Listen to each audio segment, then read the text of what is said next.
Woody's Boneheads of the Day. Well, speaking of a Six Flag park, a Michigan social media influencer is speaking out after being banned for life from Cedar Point and all Six Flags parks after doing a really stupid eating stunt while riding the Millennium Force.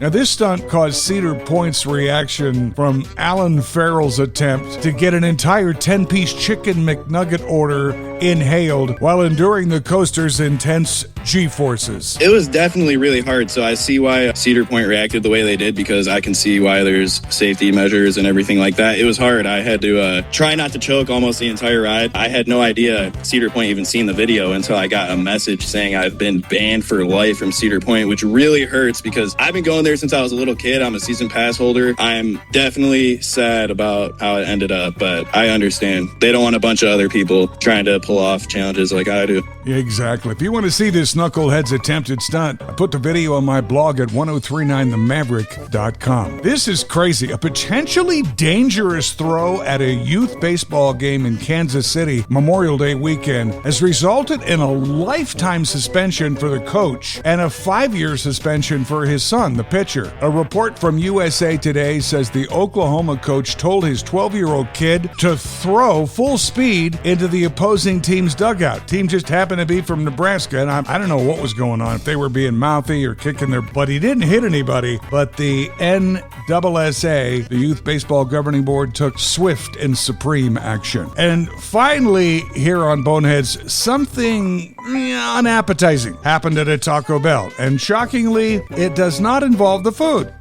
And even less shocking, it happened in Florida.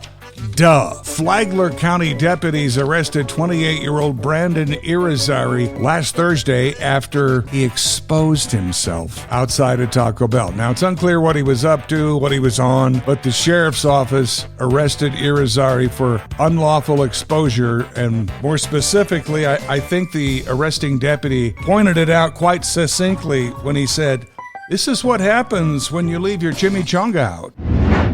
Okay, I follow a website called BuzzFeed, and they do some pretty funny, entertaining stuff. And this week, they're out with a list, which I won't go through the whole list. It's too long. Time won't permit. But I've got what I think are the top 5 dumbest reasons people have ever called 911. But here's the 5 I picked. At number 5, an adult admitted they got in trouble for calling 911 when they were a child because their grandparents were insisting they eat a hot dog. Number 4, someone called 911 because they were a tourist, out of town, out of state, bored, sometimes the case, didn't have much money, so they thought they'd call the cops and get some advice on what they could do in town. Probably not the best idea. At number 3, I kind of relate to this. I'd never do it, but being the runaway sports fan I am, a guy called 911 during a power outage to ask the score of the USA-Canadian gold medal game. The dispatcher said he was Canadian, so he obviously told him. At number 2, a woman called in from a Wendy's drive-thru. She was pissed because they wouldn't sell her a Whopper. And the single dumbest one, and of course you couldn't do a list of dumbness unless you included something from Florida.